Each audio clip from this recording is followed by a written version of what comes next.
Hi guys, welcome back to my channel.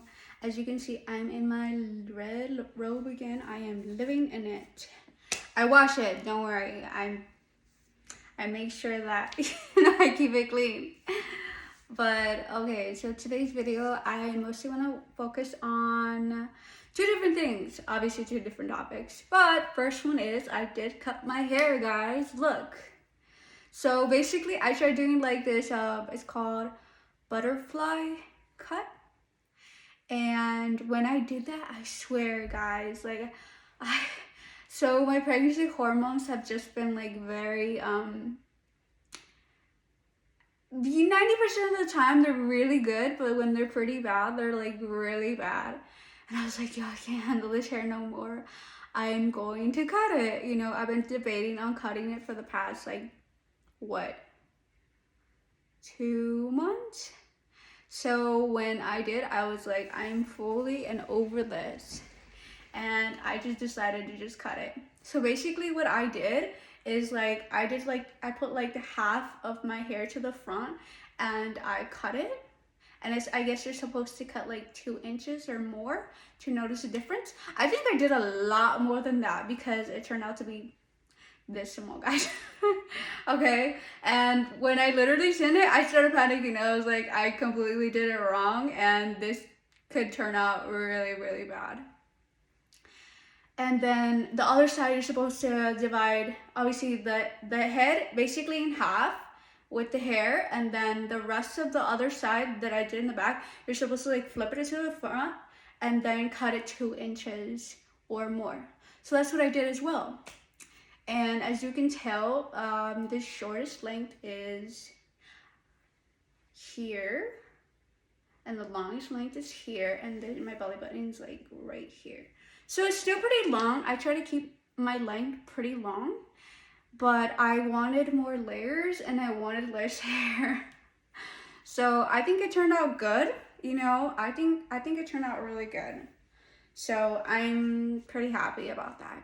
I can't say that I did bad, but it could have been way better. But I'm definitely gonna let it grow out because I don't really like this shortness. But I'm thinking about letting it grow out and then doing like some type of wolf bangs or something like that. I'm not really sure yet.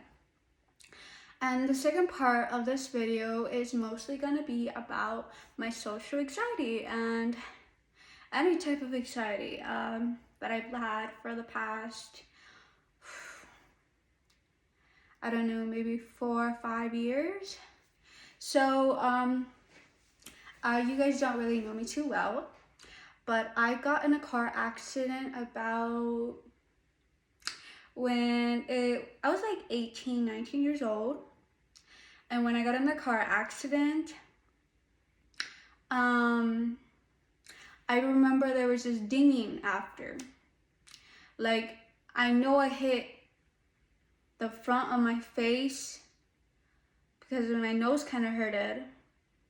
And I know I hit a little bit in my back of my head. I went like this forward and the airbag went out and everything. Other than that, I don't really think I hit anything else. And when I got out of the car, everybody sounded really far away and they were like 2-3 feet away from me. And I kept hearing this dinging, like it's really, really, really, really loud dinging. I didn't know what that meant. The ambulance came, and since I didn't have any insurance or anything, I was just like, I'm good, I will, as long as nothing's broken or I don't feel like anything is broken, I'm not really gonna put myself in a situation where I'm gonna go into debt. I was living with my family and just working a regular job, so I was like, I'm not really trying to put myself into a situation where I can't financially get out of. And I just didn't go to the hospital. I didn't get checked. They told me to sign this paper, and I was like, okay. Basically, they said that they came to look at me, and I agreed that whatever happens after that, it's kind of like my own personal fault. I don't really understand it. So I was like, okay, whatever. So I was fine. That same day I went and got a new car and I drove myself home. I was just like, dude, I'm fine, like I'm not dead. Like, growing up very Hispanic, nothing really fazed me. So as I started going back to work, since I was a forklift operator, I noticed that I started getting like anxiety around driving. So when I started getting anxiety around driving, I was like trying to like brush it off. And I also noticed that that wasn't working. That was not working at all. And it went from being a little anxiety to having fear to be in a car. Like I was pressing the brakes when I wasn't even driving, that type of situation.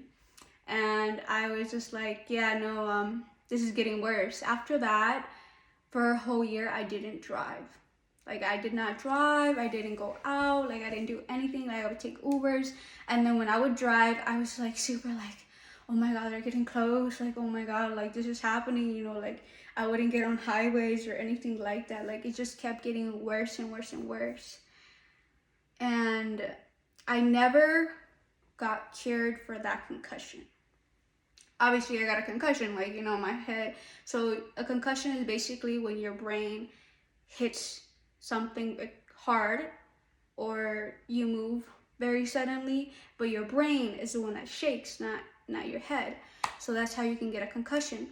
And then I also been studying about concussion. So basically when your brain shakes, when your brain hits the back or the front of your head, it basically, I don't know, the way it rewires itself can be really damaging. Or people are still learning about concussions. They're saying it wasn't a big thing, but now they're saying it could be a really dangerous thing because everything kind of like shakes. So like I said, I just started noticing a lot of anxiety out of that situation.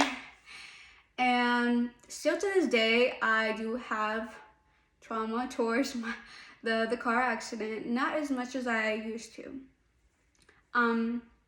I still drive around. I still try to be careful. And I think I did get in a car accident after that. I've been in quite a few car accidents. Not me that caused it, but other people that I've either been in it or people hit me, stuff like that. So honestly, just to continue this YouTube video, I just wanted to talk about the fear of any anxiety. So that's just one of the anxieties that I get, fears, whatever you want to call it. It has stopped me from doing a lot of things. Going out, seeing, driving, going to bigger cities. I used to live in a smaller city, so I would always want to go to the bigger cities, but I'm just like, no, they're going to hit me. This is going to happen. There's going to be a lot of cars. So when anxiety reaches to the point where it's blocking your blessings, it's blocking your, activities, is blocking anything that could prevent you from basically exploring or meeting new people or doing new things, that's when you need to reach help.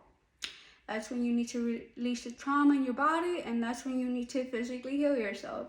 So the more I became that way, the more I realized that basically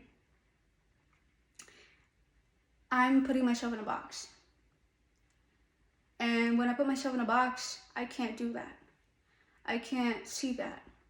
I have a lot of anxiety when it comes to my shellfish allergy, because I have a shellfish allergy. I don't go to a lot of places. I don't eat a lot of things. I always look at labels. Like it becomes a lot of things that I'm super hyper aware of, and it made me realize I was like, either I'm gonna live in a box for the rest of my life, or I'm gonna risk it and nothing's gonna happen. And what if nothing happens? If nothing happens, you had the best experience of your life, or just an experience in your life. if something does happen, you better get to the hospital. I'm joking, guys. No, but yeah, so basically what I'm trying to say is, if you do have an allergy, make sure you have your EpiPen, or make sure you tell a friend just in case whatever that could happen next. And if you have any type of, social anxiety, like I used to have social anxiety to the point where like I'd like reach, since I used to do Uber Eats, I got used to having conversations with people or like ordering things, and like before I'd be like, oh, I don't know how to order, like, just let me do it online, everything, because I was just so scared with like, I would say ranch, but I mean buffalo, like the anxiety would just trigger me to not be able to do things, or be so scared to speak up or anything like that. Even starting this YouTube video, like I literally sometimes I don't truly believe in myself, and I think that's where I have a lot of anxiety, where I believe that this outer world is going to hurt me, but in reality it's me, my brain, and my body hurting itself more. So to end this YouTube video, I would like to tell you guys that if you do have anxiety, obviously reach out professional, because I'm not a professional. Okay, but reach out a professional, and learn and realize that you can't be in a box forever. You got to get yourself healed. You got to put yourself out there. Take it day by day, minute by minute, second by second. Do baby steps. Have conversation between you, yourself on the mirror.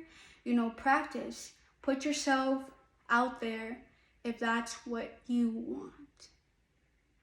Meaning, if you want to be a spokesperson, make yourself YouTube videos, or just record yourself, or learn to express yourself a little more every time you have a conversation with someone. Things like that, basically. So I think that's it for the video. If you guys want to know more about my anxieties, they're really, really bad. Like, to the point that I used to have so much bad anxieties and panic attacks that I would fall asleep at 2, 3 in the afternoon, because I didn't sleep the entire night, because I felt like I was gonna die during my sleep or stuff like that. Like, my brain was just, like I said, I was putting myself in a bubble. And eventually, when you just let go, when you just give up, and you just realize, like, if something's gonna happen to you, nothing in this world is gonna stop it. And I just learned to realize that it's time to take a risk. Not specifically on allergies, guys. Make sure you guys go get that checked out. But I meant like your social anxieties, things that, your brain and your body are just doing that to protect yourself, because they believe that that is dangerous. The same way my brain became hyperactive during cars, because they wanted to keep me safe. So they're like, don't be around cars, don't drive, don't do this, But then it puts you in a place where you're not growing. I wasn't growing. I wasn't experiencing, and I wasn't moving in life.